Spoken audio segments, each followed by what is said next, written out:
परम शांति। हमारे चैनल में आपका फिर से स्वागत है। आज हम एक दिलचस्प विषय पर चर्चा कर रहे हैं। हमारी आधुनिक दुनिया में ज्योतिष का बदलता चेहरा। भारत में ज्योतिष केवल एक विश्वास नहीं है, यह दैनिक जीवन के ताने बाने में बुना गया है, जो शादियों से लेकर व्यावसायिक उपक्रमों तक के निर्णयों का मार्गदर्शन करता है। इस वीडियो में हम आध्यात्मिक विज्ञान या बेहद का ज्ञान के अनुसार ज्योतिष की प्रामाणिकता के बारे में बात करेंगे। आज इंसान अपनी निजी समस्याओं के समाधान के लिए ज्योतिषीय उपायों पर लाखों करोड़ों रुपए खर्च कर देता है। यह एक ऐसा क्षेत्र है जहां अगर कोई लाखों खर्च कर दे और डिजायर्ड परिणाम न मिले तो भी वह अपने दोस्तों या परिवार को खुलकर नहीं बता सकता या पुलिस में शिकायत नहीं कर सकता। दरअसल कई भविष्यवाणियां, जैसे भारत का क्रिकेट वर्ल्ड कप जीतना, मई 2020 के बाद कोरोना वायरस का खात्मा और नरेंद्र मोदी का प्रधानमंत्री न बनना, सभी बुरी तरह विफल रही हैं।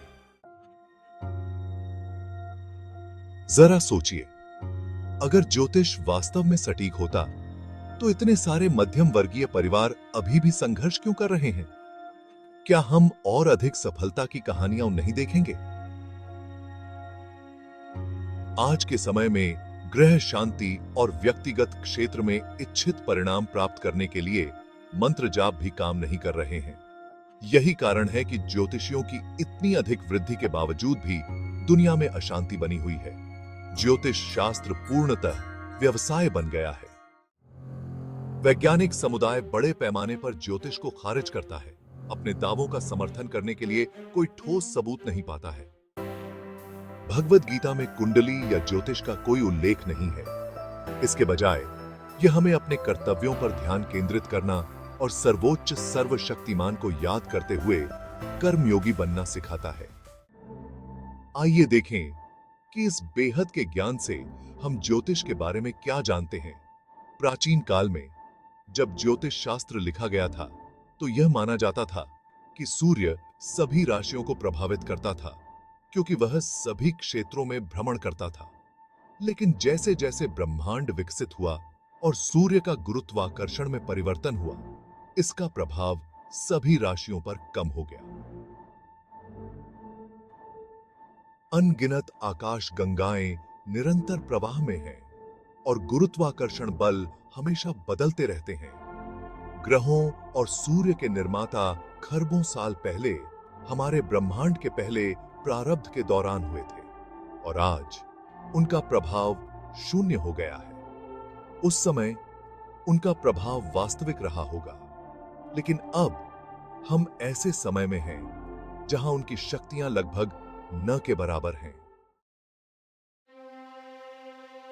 इस ज्ञान मार्ग में हम जानते हैं कि सभी देवी देवता इस धरती पर मानव रूप में हैं और अपने ही रूप की पूजा कर रहे हैं। जब वे स्वयं शक्तिहीन हैं और इस मृत्यु लोक में हैं, तो वे अन्य मनुष्यों को कैसे सशक्त बना सकते हैं और दूसरों के दुखों को कैसे दूर कर सकते हैं? बापूजी ने अपने वीडियो में कहा कि हमारे सौर मंडल के ग्रहों पर अन्य आकाश गंगाओं के प्राणियों या एलियंस द्वारा दावा किया गया है और इन ग्रहों के निवासियों को बाहर निकाल दिया गया है। हमारे धर्म ग्रंथों में लिखा है कि द्वापर युग के अंत में लगभग 8.5 लाख वर्ष पहले रावण ने इन ग्रहों पर कब्जा करने के बाद इन ग्रहों पर अत्याचार किया था। मूलतः मैं इस बात पर जोर देना चाहता हूं कि इन ग्रहों में हमारे जीवन को प्रभावित करने की कोई शक्ति नहीं बची है। जरा इस बात पर विचार करें कि जब मोहम्मद गजनी ने 18 बार सोमनाथ मंदिर पर हमला किया था, तो शिव स्वयं मंदिर को क्यों नहीं बचा सके?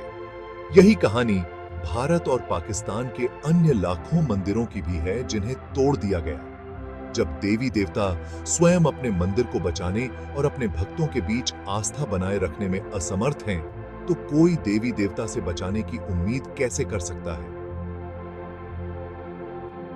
देवी लक्ष्मी के सच्चे उपासक गरीब पाए जाते हैं, और लक्ष्मी के प्रति कोई सम्मान न रखने वाले बहुत से लोग आज अमीर हैं। ज्योतिष शास्त्र में देखा गया है कि अक्सर लोग शनि देवता जैसे कुछ ग्रहों के नकारात्मक प्रभाव से डरते हैं। हम देवताओं से कैसे डर सकते हैं, क्योंकि वे हमें हमारे कष्टों से मुक्त करने के लिए सशक्त हैं। यह कॉन्ट्रडिक्टरी है।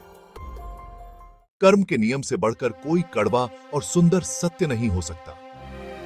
प्रत्येक देवता और अवतारों को भी भारी कठिनाइयों का सामना करना पड़ा। कृष्ण की हत्या हुई, राम का जीवन चुनौतीपूर्ण था और यीशु को सूली पर चढ़ाया गया। कोई भी व्यक्ति अपने कर्मों के जाल से सिर्फ ज्योतिष के माध्यम से छुटकारा नहीं पा सकता। यदि वह किसी विशेष उपाय से एक स्थिति को बदलता है, तो यह निश्चित रूप से उसके जीवन के किसी अन्य पहलू को बदल देगा।